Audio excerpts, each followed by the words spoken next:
History rarely gives warnings. It does not announce the moment when everything familiar is about to vanish. Yet there was a time when the future of Western civilization balanced on a thin line of wood, water, and human will. An empire stood ready, vast in numbers, rich in resources, and confident in victory. Across from it waited barely 200 ships, crewed by men who understood that defeat would mean more than loss. It would mean the end of their world. This was not simply another war between rivals. It was a moment when ideas, cultures, and entire ways of life faced erasure. Cities had already fallen. Armies had already been crushed. Everywhere the empire advanced, resistance collapsed under its weight. To most observers, the outcome felt inevitable. Power favored the many, not the few. History, it seemed, had already chosen its side. But history is never as predictable as it appears from a distance. In the shadows of fear and desperation, something else was forming. Not strength in numbers, but strength in resolve. Not overwhelming force, but a willingness to risk everything. The defenders knew they were outmatched. They knew the sea would soon be filled with enemy sails. And yet, they also knew something their enemy did not. Survival sometimes belongs to those who dare to gamble when logic says surrender. For the Empire, this confrontation was meant to be a final act of dominance, a demonstration that resistance was futile. For the defenders, it was a last stand shaped by necessity rather than hope. Every decision carried unbearable weight. Every mistake would echo across generations that might never come. What makes this moment extraordinary is not just the scale of the danger, but how close the world came to a different future. Languages, philosophies, political systems, even the idea of what the West would become, all hung in the balance. This was the edge of civilization, where progress could either continue or be extinguished in a single catastrophic defeat. So the question is not whether this battle mattered. The real question is how a force so small found itself standing against an empire so vast, and why everything that followed depended on what happened next. What unfolded next would prove that history is shaped not only by power, but by timing, courage, and choices made when there is nothing left to lose for those who refuse extinction. The world did not arrive at this moment by accident. Long before the first ship touched the water, fear had already begun to spread across continents. An empire was rising with a momentum that felt unstoppable, absorbing lands, cities, and peoples at a pace that left little room for resistance. Wherever its banners appeared, old borders dissolved and familiar orders collapsed. For many, survival meant submission. This empire was not driven by chaos, but by structure. Its leadership understood logistics, discipline, and timing. Roads, supply lines, and fleets moved with frightening efficiency. Trade routes that once connected independent cultures now bent under imperial control. Wealth flowed inward, funding even larger armies and stronger navies. Each victory made the next one easier. To the outside world, it seemed less like conquest and more like destiny unfolding. Across the sea, smaller powers watched with growing dread. They heard stories of cities emptied, ports seized, and rulers replaced overnight. Diplomacy failed more often than it succeeded. Treaties were temporary pauses, not solutions. The empire did not simply want land, It wanted control over movement, commerce, and influence. Whoever dominated the seas dominated the future. This is what made the coming conflict different from countless battles before it. This was not about territory alone. It was about which vision of civilization would survive. On one side stood centralized authority, overwhelming force, and expansion without restraint. On the other stood fragmented states, cultural diversity, and a way of life built on trade, debate, and relative autonomy. If the empire won complete control, that balance would vanish. Fear became a constant companion. Merchants hesitated to sail. Cities fortified their harbors. Leaders argued behind closed doors, unsure whether resistance was bravery or suicide. Many believed the safest option was surrender, to preserve what little can be saved. History seemed to favor that logic. After all, no one had successfully stopped the empire at sea before. Yet fear has a strange effect. Sometimes it paralyzes, other times it sharpens resolve. As the empire prepared to strike, it underestimated one critical factor: the desperation of those with nowhere left to retreat. The defenders understood that this was not merely another invasion. If the empire broke through, there would be no second chance, no rebuilding phase, no recovery. The storm was coming, and everyone could feel it. Massive fleets gathered, orders were issued.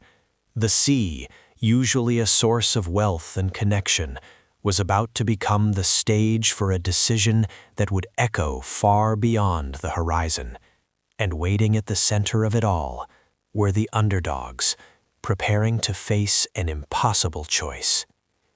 They were not warriors forged by abundance. They were sailors, merchants, farmers, and soldiers pressed into a moment that demanded more than they had ever prepared to give. 200 ships floated on the water, each one imperfect, weathered, and painfully human. Against them stood a force so vast that counting it felt meaningless. This was not a fair fight, and everyone involved knew it. The ships themselves told a story of limitation. Many were older vessels, refitted again and again to survive previous conflicts.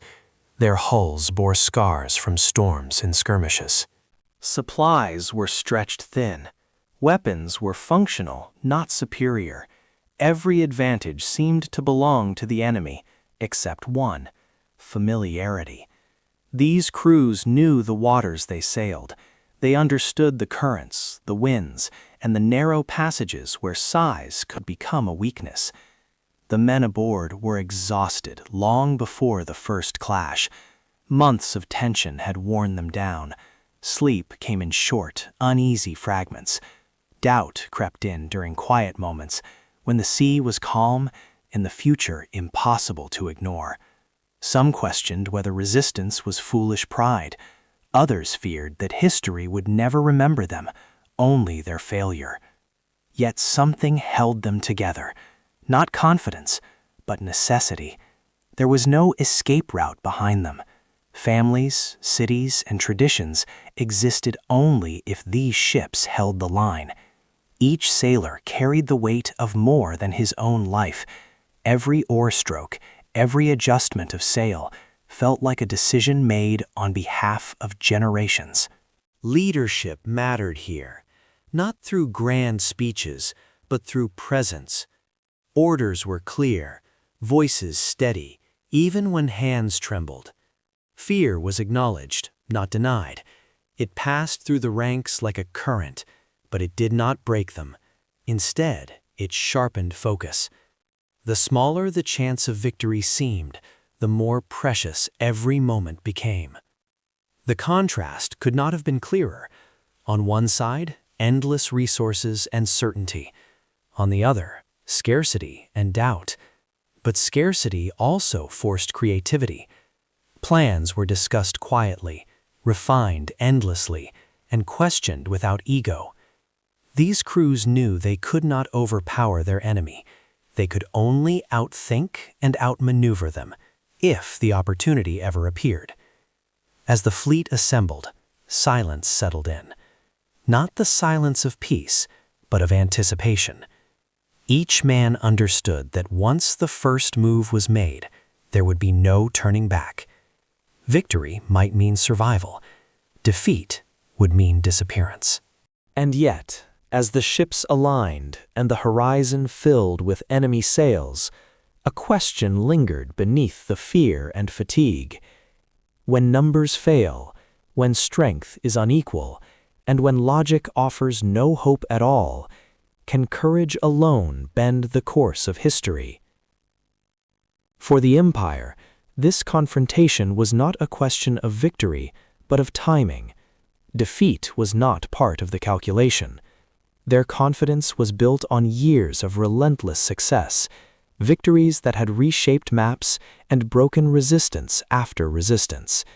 They had crushed larger armies, conquered wealthier cities, and dominated seas far wider than this one. Compared to what they had already achieved, these defenders barely registered as a serious obstacle. Their strength lay not only in numbers, but in organization. This was a military machine refined through experience. Fleets moved according to precise orders, formations drilled until they became instinct. Commanders trusted their hierarchy, knowing that every ship, every unit would respond exactly as expected. Discipline replaced uncertainty. Where others relied on courage, the Empire relied on systems. Naval superiority was the Empire's greatest advantage. Their ships were larger, more numerous, and designed for sustained engagement. Crews were well supplied, confident in both their equipment and their commanders. From the imperial perspective, the sea itself seemed under control. Open water favored size, power, and endurance, all areas where the Empire excelled. This confidence bred a dangerous calm. To imperial officers, this battle appeared to be a formality, a final step in a process already decided. Resistance was interpreted not as a threat, but as defiance that needed correction.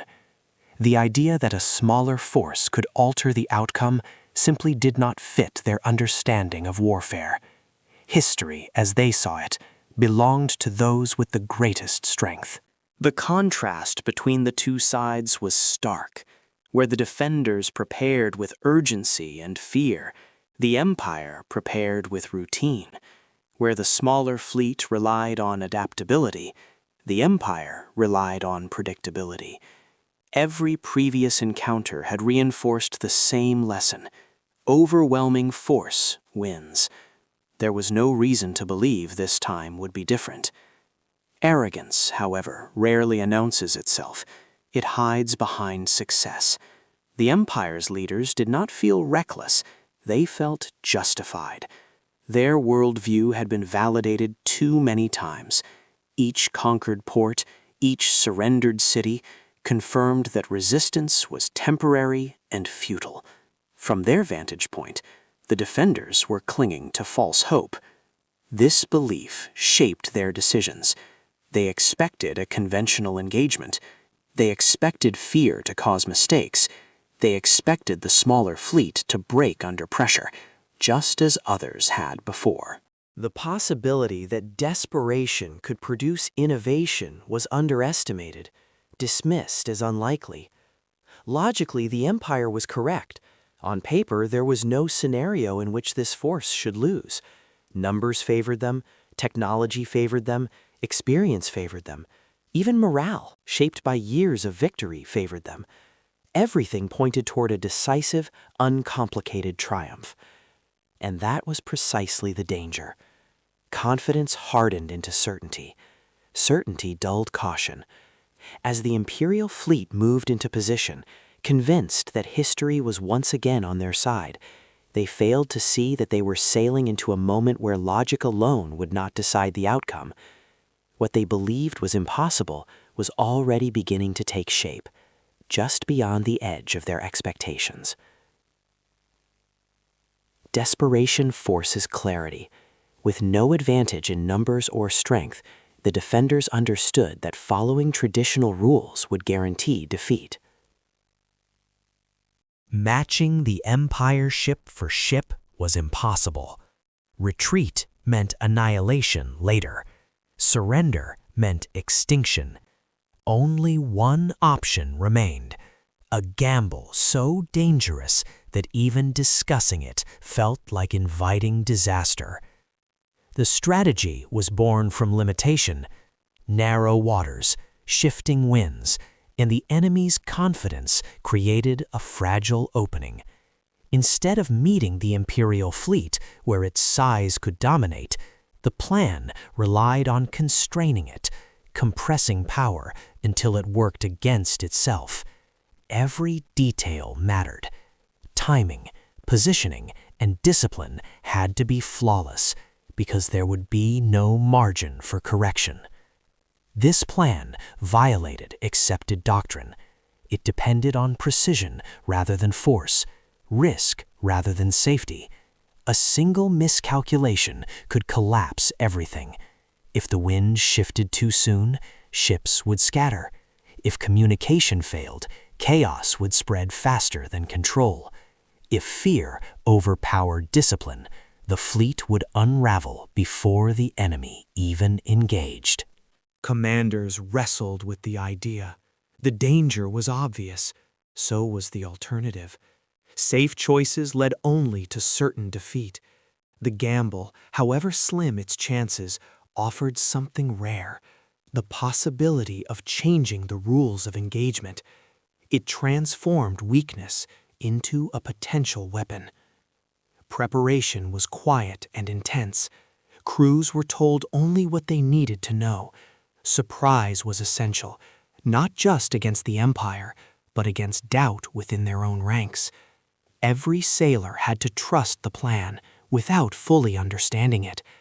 Trust replaced certainty. Faith replaced evidence. The heart of the gamble lay in forcing the Empire to fight a battle it did not expect. Their size, usually an advantage, would become a liability if movement was restricted. Coordination between hundreds of ships would become confusion. Power would turn inward, colliding with itself.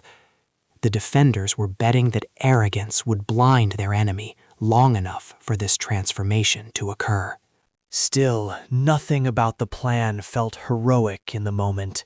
It felt fragile, temporary, terrifying. There would be no reinforcement if it failed, no second attempt. Once committed, retreat would be impossible. Every ship moved forward knowing that survival depended entirely on execution. The sea offered no forgiveness. Fire could spread uncontrollably. Collisions could cripple allies as easily as enemies. Panic could undo months of preparation in seconds. The defenders were not ignoring these risks.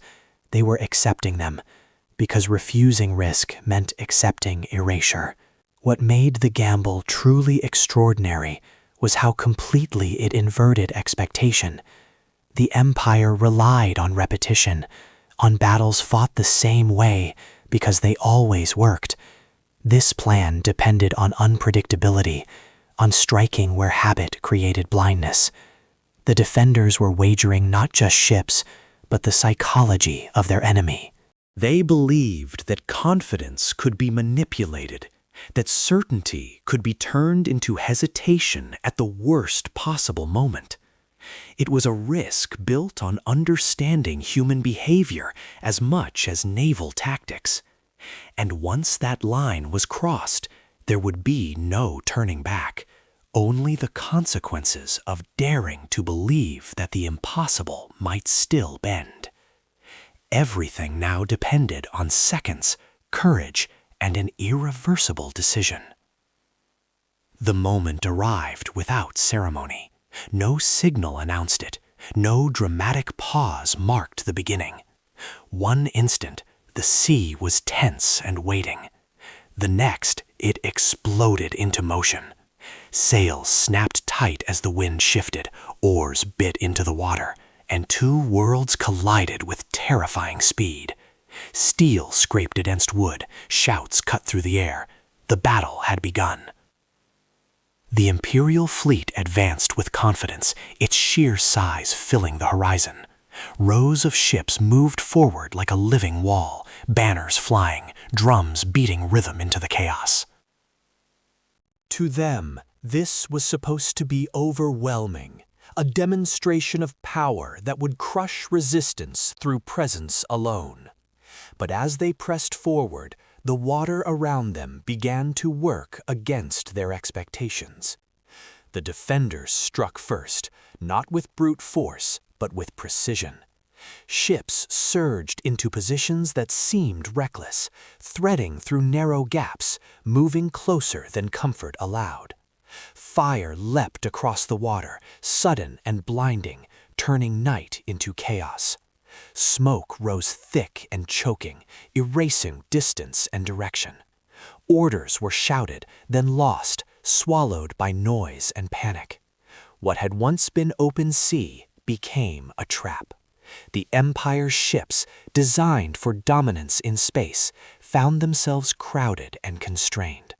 Hulls collided, oars shattered. Massive vessels struggled to turn, their strength rendered useless by proximity. Confusion spread faster than commands. Crews hesitated, unsure whether the shapes emerging from smoke were enemies or allies. For the defenders, fear never vanished, but it sharpened into focus. Every movement mattered, every second carried weight. They fought knowing that hesitation meant death. Smaller ships darted through the chaos, striking where they could, withdrawing before retaliation landed. Flames reflected in the water, transforming the sea into a shifting mirror of destruction. The sounds were relentless. Wood splintered under impact. Metal rang against metal. Men shouted warnings that came too late. Others screamed in pain or terror as ships burned or capsized. The smell of smoke and salt filled the air, heavy and suffocating. Visibility dropped to nothing in places, forcing crews to fight on instinct alone. The Empire's advantage in numbers began to feel irrelevant. Coordination fractured, signals failed. Ships meant to support each other became obstacles instead. Power turned inward, colliding with itself, just as the gamble had intended. The larger the fleet, the harder it became to control. Time lost meaning. Moments stretched endlessly, then vanished in a blur of movement and fire. For those fighting, there was no past or future, only survival in the present. Decisions were made without reflection. Courage and fear existed side by side, inseparable. Somewhere in the chaos, Imperial confidence cracked. This was not the battle they had prepared for.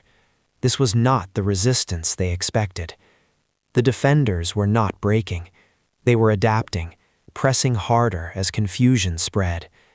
What was meant to be a swift victory was becoming something far more dangerous. As smoke thickened and flames continued to spread, one truth became unavoidable. The Empire was no longer in control of the fight. And in that realization, buried beneath noise and fire, the balance of history began to shift toward a moment no one had believed possible. The shift did not announce itself with a single blow. It arrived quietly, hidden inside hesitation. Orders slowed. Movements lost precision.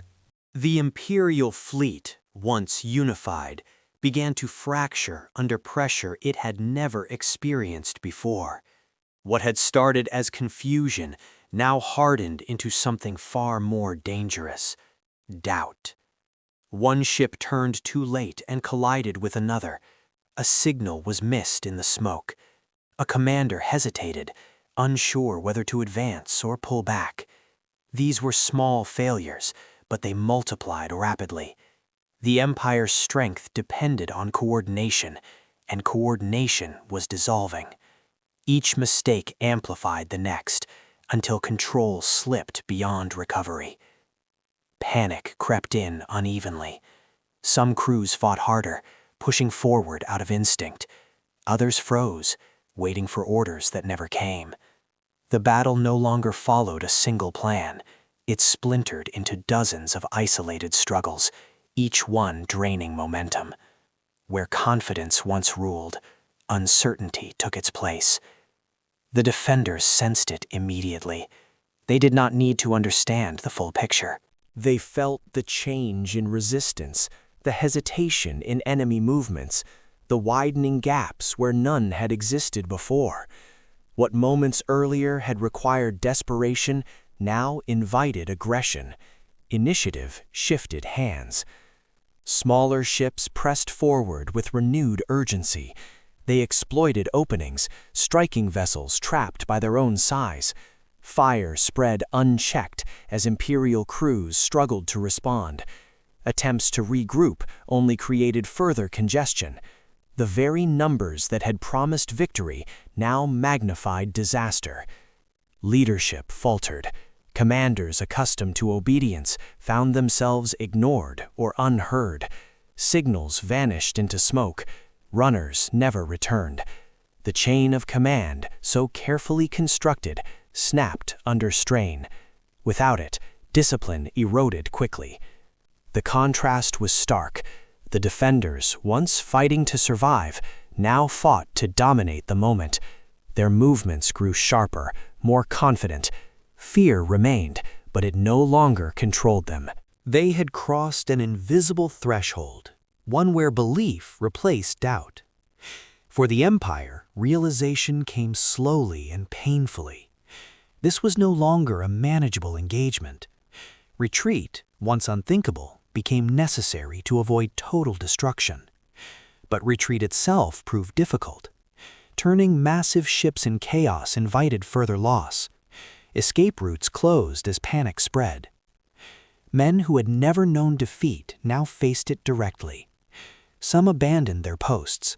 Others fought on blindly, unable to accept the collapse of certainty. The psychological shock was as devastating as the physical damage. The Empire had not just miscalculated tactics, it had misjudged resolve. This was the decisive moment, not when the first ship burned, but when belief shifted. When one side understood it could still win, and the other realized it might lose. From that instant, momentum belonged to the underdogs. The sea itself seemed to reflect the reversal. Wreckage drifted where formation once existed. Imperial banners disappeared into smoke, while the defenders surged forward with purpose. Every action now fed the same outcome. The Empire reacted, the underdogs decided, and in war, decision is power. In that space between reaction and intent, the future changed shape. What began as survival transformed into control. The defenders no longer waited for opportunity, they created it. Each successful strike reinforced belief. Each Imperial failure deepened collapse. The battle was still raging, but its direction was settled. From this point forward, the Empire could only lose more than it gained, while the smaller force gained more than it ever imagined possible. The moment passed unseen by most, yet it marked the instant when history chose a different future entirely, and nothing afterward could restore what was lost. The retreat began without triumph, without ceremony. It began with silence where commands once rang out. Imperial ships, battered and burning, started to pull away from the chaos, not in formation, but in fragments. What remained of the great fleet turned its focus from conquest to survival. For the first time, withdrawal replaced advance. Across the water, disbelief settled in among the defenders. Victory did not arrive as celebration, but as shock. They watched enemy vessels retreat, some barely afloat, others abandoning the fight entirely. The impossible had happened so gradually that it took time to accept. Against every calculation, the empire was leaving. The sea bore the cost of the decision. Wreckage drifted between scorched hulls. Fires burned unchecked on crippled ships. Survivors clung to debris, their fate uncertain. The air was heavy with smoke and exhaustion. The battle had ended, but its violence lingered in every breath and movement. For the defenders, relief mixed with grief. Not all ships returned. Not all crews survived. Victory had been earned at a terrible price. Yet beneath the loss was something deeper, realization. They were still standing. Their cities still existed. Their future, once balanced on the edge of extinction, had been pulled back. The empire's retreat was more than tactical. It was psychological. For years, defeat had been something that happened to others. Now it had happened to them. Their confidence, once unshakable, was broken. News of the loss would travel faster than ships, reshaping perceptions far beyond this sea. What made the outcome so shocking was not simply that the empire lost, but how it lost. Not to superior force, but to resolve, timing, and a refusal to accept inevitability. The defenders had not destroyed the empire, but they had shattered its myth of invincibility. That alone changed everything. As the smoke cleared, the magnitude of the moment became clearer. Trade routes remained open, cities remained free, cultures that would have vanished were allowed to continue. Philosophies, laws, and identities survived not because they were stronger, but because they had endured when survival seemed irrational. This was the fork in history few recognized at the time. Had the empire won, expansion would have continued unchecked, power would have consolidated, diversity would have narrowed. Instead, the balance held. The future remained contested, uncertain, alive with possibility. The defenders did not cheer like conquerors. They understood how close the world had come to ending as they knew it. Their victory was quiet, heavy, and profound. It was the kind of triumph that reveals its importance only with distance. As the last imperial ships vanished beyond the horizon, the sea returned to stillness. But the world had changed, not dramatically, not overnight, but permanently.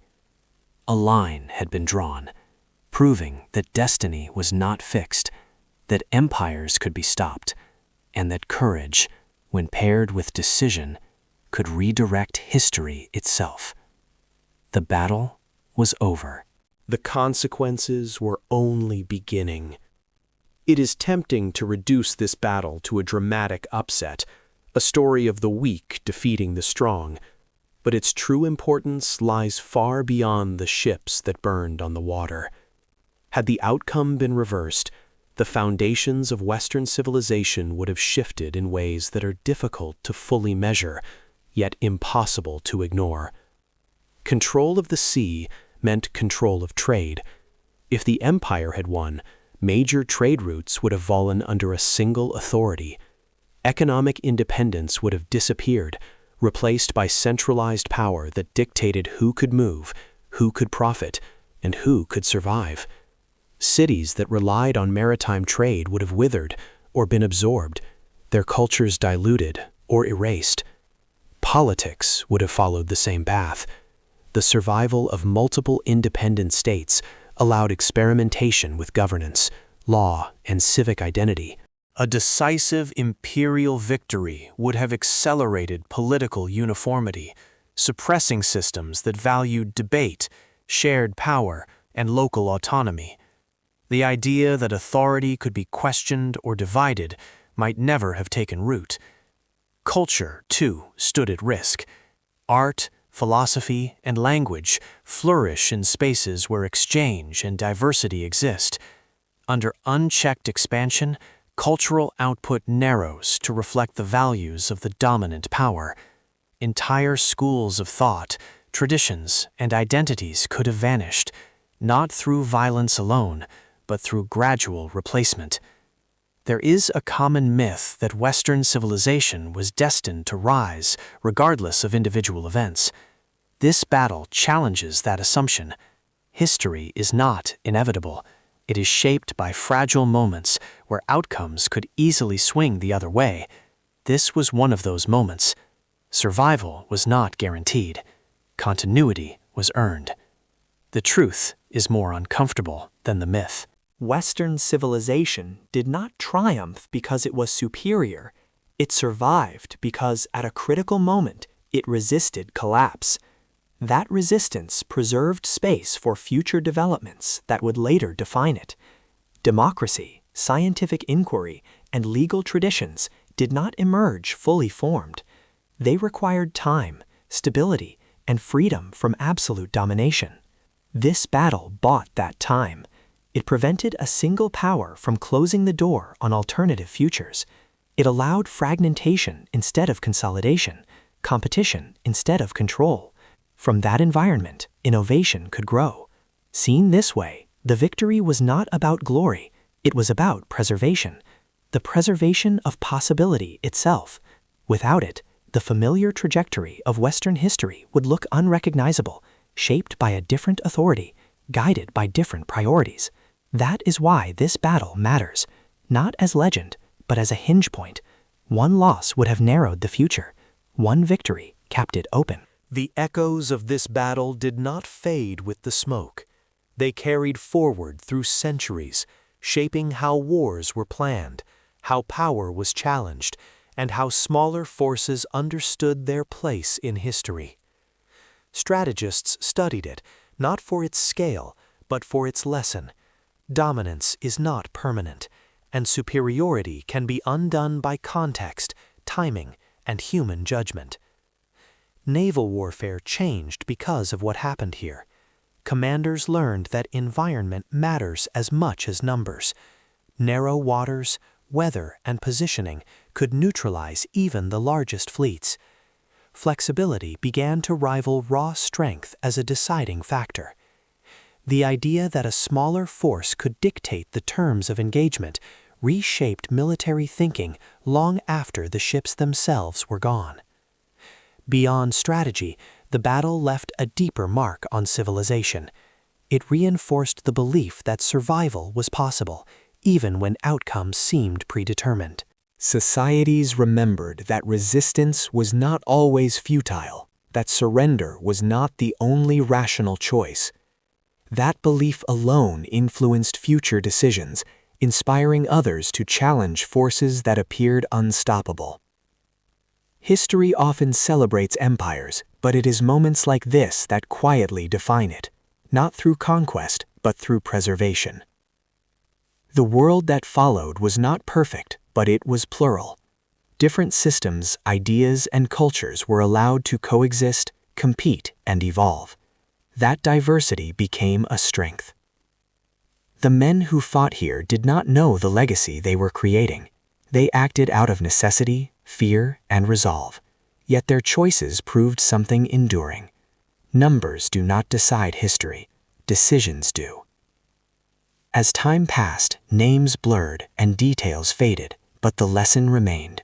When everything seems lost, when power appears absolute, outcomes are still shaped by those willing to act. The past whispers that truth to the present. And that is why 200 ships still matter today.